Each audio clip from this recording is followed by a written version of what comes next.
Hello and welcome to Mr. Randy's Wine and Spirits. I am Mr. Randy and today we're going to be doing another full review episode.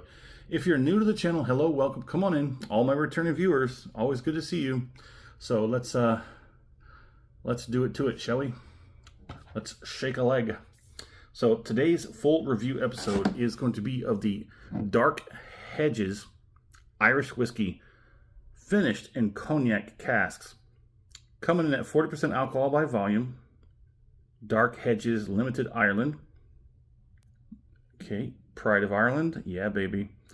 Lucky Soul Ergobra. Product of Ireland. Let's take a quick look at the backside. Not a whole lot to see there, but Dark Hedges Limited. Piperstown. Termon Fecken. Oh boy. Saranti Imports. Stanford, Connecticut. Stanford. Aye. Man, oh man. I gotta tell you, this was a this was a surprise. Cork pop. Ooh. This was something else. I'd seen this bottle, this particular one, the cognac finish. I'd seen it for some time. A little more. There you go. Don't be shy. Have some more. Here's the box.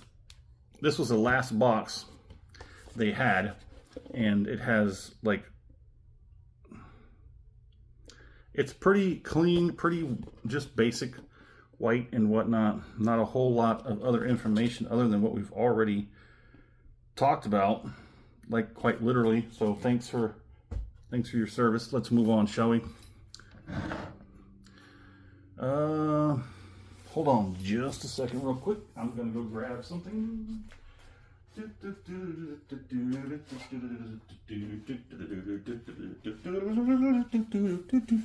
Okay, I'm back. We're going to break out Mr. Randy's handy dandy whiskey color scale. Off camera, I'm going to try and nail this down to, what do you think?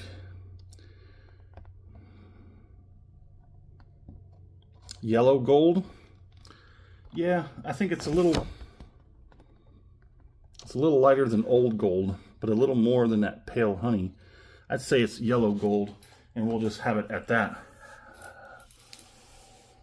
Now, I dipped my toe a time or two in the cognac, and I gotta say, there are some good ones, and there are some okay ones, but they're talking about the Irish whiskey here. It's malt and soft grain, and they use ex-bourbon barrels, then they rest it in cognac casks. No idea what bourbon or what cognac, but that's the process. They make the spirit, and they age it in the bourbon, and then they finish it in the cognac. They don't want to say how long it was in the cognac, but it was long enough to get some good influence. So they started this line in 1987. And they have two other expressions after this. I might try one of those. Maybe just one. I think there's one of them I want to, and one of them I'm not too interested in. So, Dark Hedges is about the beech trees and country Antrim. So apparently this Dark Hedges is named, this libation was named after an actual place where it has these dark hedges, these beech trees in the county of Antrim. $32.46 out the door, Mr. Randy paid for this. And I'd pay it again. I know I jumped all the way to the end. I'd pay it again. Well, while we're at it, why don't we just go ahead and talk about the fair price? Yeah, I think 40. I'd pay 40 out the door for this. I might even pay 40 on the shelf for this. This is nice. Now that we went ahead and did all that, let's go ahead and get to the nose. The nose has turned down a little bit, significantly, I'd probably say, from the off the rip. So Mr. Randy does a 3-part series to his reviews. Part 1, off the rip, get it home, crack it open, share my first pour, or have my first pour, share my first impressions with you, because that's what we do, baby. Part 2, full review time, drink it down halfway, put the cork back in it, put it back on the shelf, let it sit for a week and a half, 2 weeks. It's on a schedule. While it's sitting there, I'm online figuring out what I can say about this other than what I already have. But we bring it back, we talk about it, I score it, we continue to drink it because part 3, final pour time, thusly named. We have that final pour compared to the first pour off the rip and everything in between. That's right. It's family crest right there. I guess that's just to throw in for some of them. Actually, do have the family crest of the horseshoe. Then you got like a somewhat version of the Celtic cross. On the nose, I am getting some citrus orange peel zestiness. That's probably orange zest, not peel. Lemon and butterscotch. The lemon's kind of difficult to pull out, but so is the pineapple. They say there's pineapple. It's kind of hard to get it. It's all very mellow. Mr. Mellow. Let's go ahead and get it on the palate.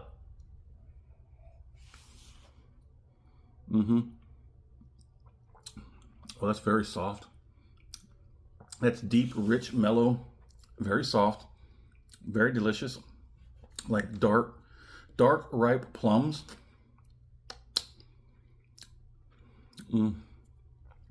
Makes me want to know what kind of cognac cask they use. Where did it come from? What distillery? That's good. That's really good. This is one to definitely bring you back to Irish. Bring you back to your roots.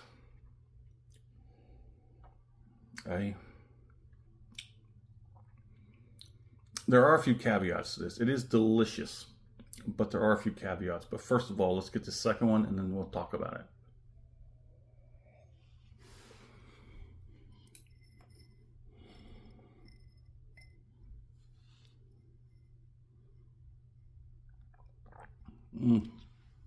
Oh my goodness. You see that viscosity? It's got good viscosity. It transfers very well to the palate. Coats the mouth really nicely. It's got that slight rush of sting. The whole mouth, including the tip of the tongue, the top of the tongue. It sort of goes from the tip of the tongue and just sort of like...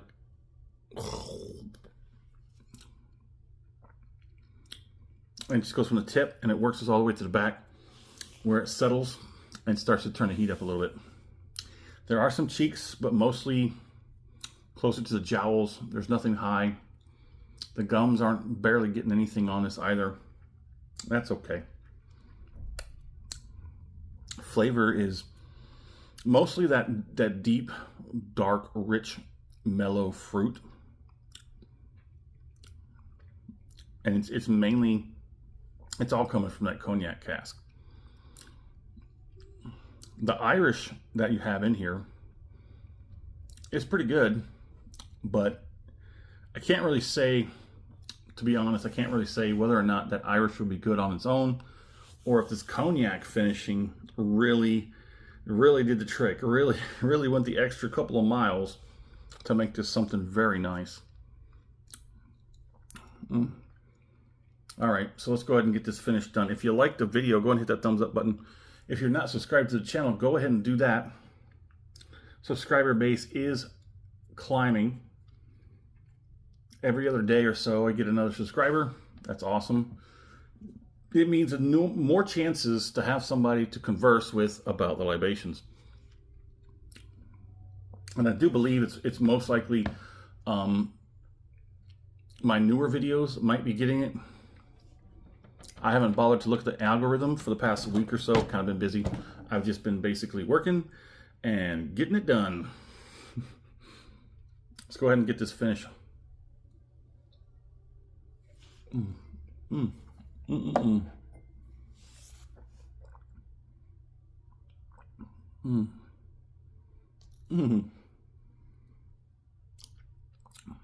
Oh, that's amazing. This is like the Irish version of my favorite scotch. Right now, I am seriously enjoying a Loch Lomond. If you've never heard of a Loch Lomond, you might not be into scotch. But there's a version of the Loch Lomond, which is an annual release, and it's called the Open. And every year, they take the Loch Lomond and they finish it in some kind of other cask. This year, for 2026, we have the Marsala cask finish, I believe it was. Makes me want to find a Marsala and try that out. But it is so delicious. It's an annual release. It's a limited annual release. It's hard to find those bottles, but I found 4 of them. So I used one for the review. That's what made me go out and buy the second one. By the time I got to the full review of the first one, I'm thinking, every place I went, I've only seen one bottle. It's almost as if that chain bought a case and then put one of those from the case. They put one bottle in each one of the stores. So now I'm going around and I'm collecting them. I normally wouldn't do that, but it's a limited release. It's not like the Bent number 5 American whiskey where it's discontinued. And if you find one, you should get one. That's Bent, BENDT number 5 American blended whiskey. 5 different blends of whiskeys. It's a beautiful American blended whiskey like none I've ever had. That Loch Lomond, the Open 2026, is like one I've never had. And guess what? They're both under $30. That American whiskey was roughly about $25 on the shelf. Anywhere I found it, everywhere I found it, I know exactly where 2 bottles are, 3 bottles are at the moment. And I've seen them sitting there for the past 2 weeks. But I just finished my final pour for the first bottle I had, and I do have a second one on the shelf. If I ever find it, I can only find one bottle. If it gets down to that point, if it gets down to there's only one bottle out there that I've seen, I'm going to snag it, and then I'm going to open one of them, and I'm going to drink it. So now let's talk about this finish. The finish is nice. It's good. It's clean. The caveat being is that, let's say the intensity of the flavors, that whole flavor profile, the intensity comes on a little strong, but not abrasive. It comes on pretty intensely. Then it hangs for a few moments, and then it starts to float down. But the descent is relatively quickly. So there's that. That's the caveat. It's nice while it's there, but then it quickly just kind of dissipates. And right now I'm left with cheeks, jowls, barely anything on the gums, not really anything on the back end. And that's it. Just cheeks and jowls, but it's delicious. So have another pour. So let's put a score on this, shall we? My goodness. I'm gonna knock it out the park with a weak 5 out of 5. I think this is probably the first, no, not the first Irish, because that what was it? The Sexton, that one beats this one, but this is probably number 2. Sexton's number 1. This Dark Hedges is number 2. It's actually rebuilding my faith in Irish whiskey. But then again, it's the availability. Most places I go to, most bottle stores I go to, don't have a huge selection of Irish whiskey. What they have is the basic stuff. You know, your Jameson, your bottom shelfers. You got your proper 12 and stuff like that. All those things that people will probably notice from a bar when you get that mix and it's cost. Yeah, I want good stuff. I'm starting to get into this sort of niche area where I want things that hardly ever reach the mouths and lips of most people who only drink Jameson. They don't even know this stuff exists. Well, now you know this exists. So we've already put my fair price. I would definitely pay $40 on the shelf or out the door. I definitely think it's grossly undersold, underpriced. Would I buy this again? I already said yes, I would. But there is one other. There's three in the line. This is one, and there's 2 more, but I'm only interested in one of the other ones. But yeah, there it is. In the comment section, hit me up. Let me know, where in the world are you at? What are you drinking? What's going on in the world of libations around you? Anything worth talking about? Any conventions or anything like that going on? Love to hear about it. Maybe I'll be able to get out there and join you with it. Well, there it is. Dark Hedges. As always, thanks for stopping by here at Mr. Randy's Wine and Spirits. This is definitely a damn good one.